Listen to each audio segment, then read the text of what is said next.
20% discount, 30% discount. জামা কাপড়, খাবার দাবার নয়, ওষুধের দোকানগুলোর নিজেদের মধ্যেই যেন প্রতিযোগিতা শুরু হয়েছে কে কত বেশি ছাড় দিতে পারে। ভিড় চলছে ক্রেতাদের, কম পয়সায় ওষুধ কেনা চায়। কিন্তু ভেবে দেখেছেন কি গুণমান ঠিক আছে কিনা? ভেজাল ওষুধ নয় তো।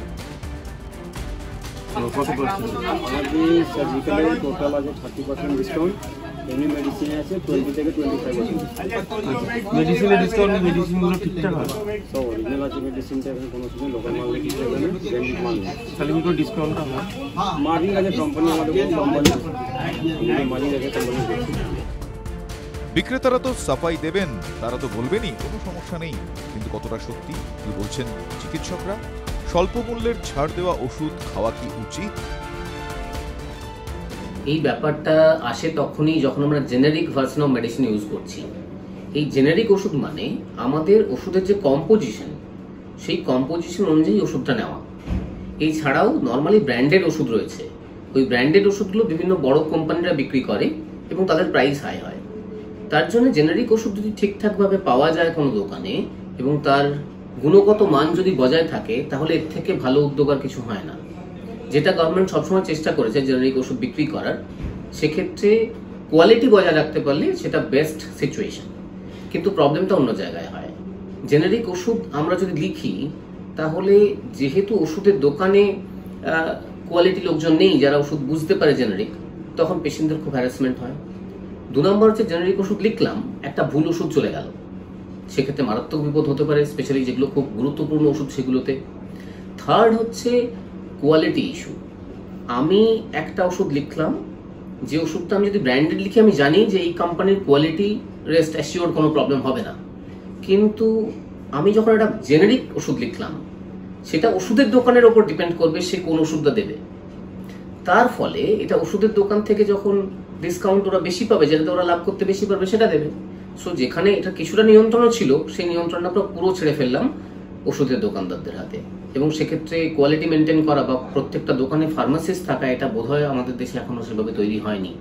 আর জেনারিক ওষুধ যখন আমি তৈরি করছি, তখন যদি তার কোয়ালিটি খারাপ হয়, তাহলে গুরুত্বপূর্ণ রোগগুলোতে, যেরকম ধরুন কারো ব্লাড প্রেশার বেশি, সে রেগুলার ব্লাড প্রেশার ওষুধ খান, এবার হঠাৎ করে একদিন জেনারিক ওষুধ খেলেন, এটা আমার কাছে লোকের কাছেও হয়েছে, জেনারিক ওষুধ খেলেন, তার নাক দিয়ে ব্লিডিং হতে শুরু করলো, কারণ প্রেশার এত বেড়ে গেছে, ওষুধটা কাজ করেনি। তাহলে জেনারিক ওষুধের কোয়ালিটি ঠিক না রাখতে পারলে এই উদ্যোগটা কঠিন হতে পারে। আর একটা ইস্যু হলো, যদি জেনারিক আমি ওষুধ বিক্রি করছি, তাহলে আমার ওষুধটা মানুষের কাছে কম দামে পৌঁছে দেওয়াটা উদ্দেশ্য।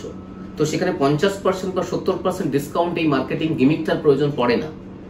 তো সেক্ষেত্রে আমি যদি একটা ওষুধ দাম 20 টাকা হয়, আমি 20 টাকা বলতে প্রবলেমটা কোথায়?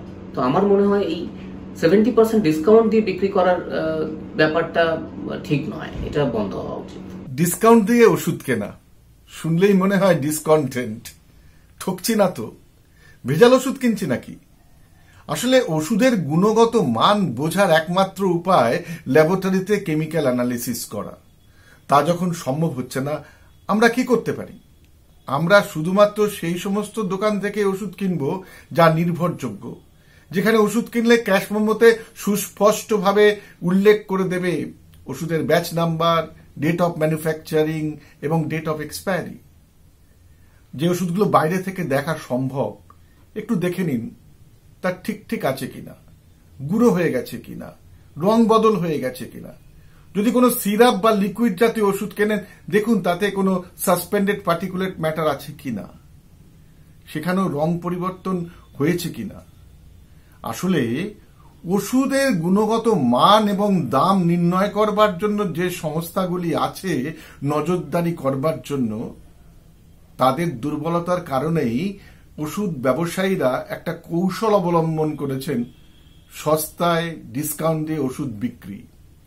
আমাদের দাবি হওয়া উচিত বেস প্রাইসটা ঠিক রেখে, কম রেখে, ডিসকাউন্ট বন্ধ রেখে সঠিক ওষুধ গুণগত মান বজায় রেখে সাধারণ মানুষের স্বার্থে বাজারজাত করা।